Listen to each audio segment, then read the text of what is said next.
2016 has come to a close, and it was an unquestionably excellent year for games.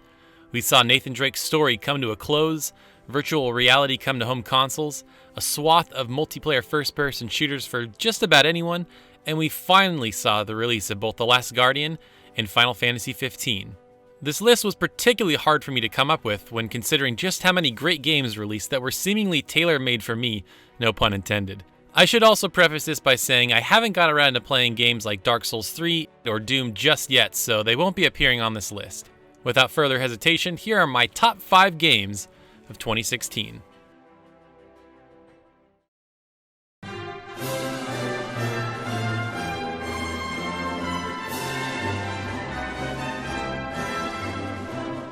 Minecraft always seemed like a game that I should love, but for whatever reason I just could never get into in a way that I had hoped.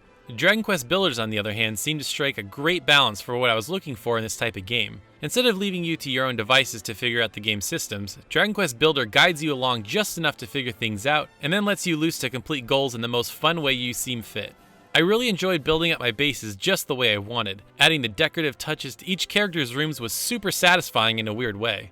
What really had me coming back day after day was the loop of completing quests, gathering materials, crafting better gear, and building up my base. I also feel like Dragon Quest Builders is the perfect length.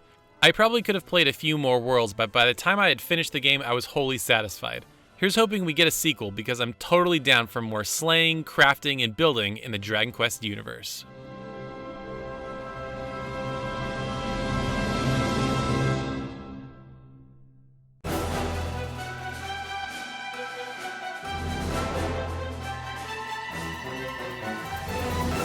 The Ratchet & Clank remake intrigued me every time it was shown before release, not only for how amazing it looked, but also because I had never played a Ratchet & Clank game before.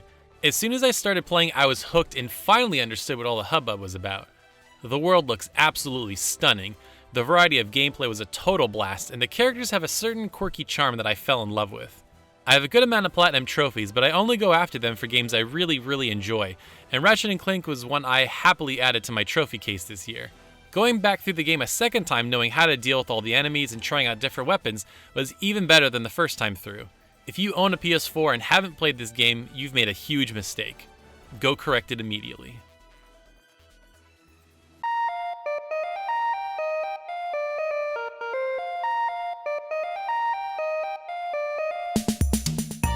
Stardew Valley was the indie darling of the year, and I was so ecstatic to see it blow up the way it did.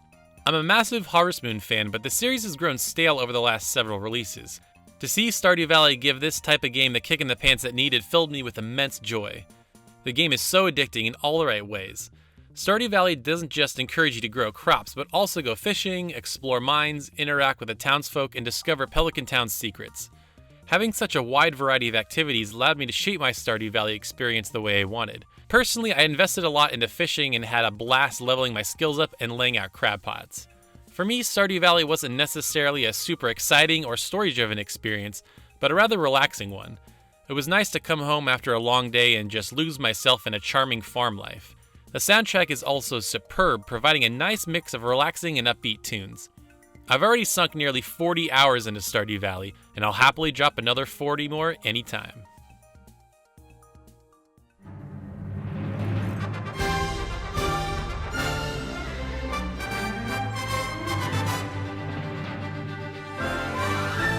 The original Gravity Rush was one of the best excuses to pick up a PlayStation Vita, and its remastered version on the PS4 improves the already excellent game in almost every way.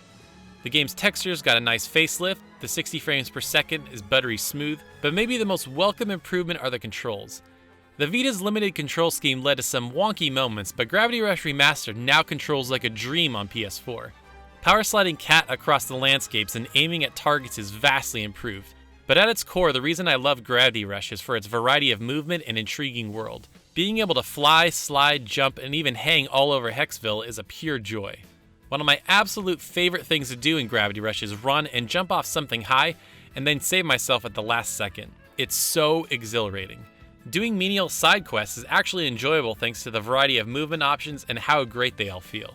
Thankfully, we won't have to wait much longer to get more Gravity Rush as its sequel is right around the corner. See you again soon, Cat.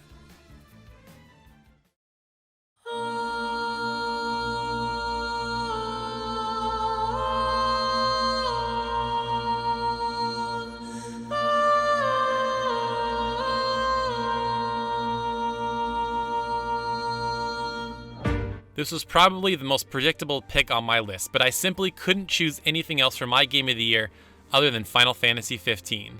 Yes, it had a tortured development. Yes, the story feels incomplete. And yes, there's tons of problems with it, but I simply couldn't stop playing. I loved going on hunt after hunt. I loved riding chocobos across this beautiful world. I loved the smaller moments between the four boys. I loved exploring dungeons. I absolutely loved the combat. I just loved Final Fantasy 15. To me, this is more than just my game of the year. It's a sign of my favorite video game series getting back on the right track. I have hope and I'm excited for Final Fantasy again in a way I haven't been in almost a decade. Square Enix is already committed to updating and adding to Final Fantasy 15 well into 2017, and I can't wait to see what's in store. Well, there it is, my top 5 games of 2016. I'd love to hear your top 5, so definitely leave your list in the comments below. 2017 is already shaping up to be an amazing year for games, and I can't wait to dive in. Thank you so much for watching, and we'll see you next time.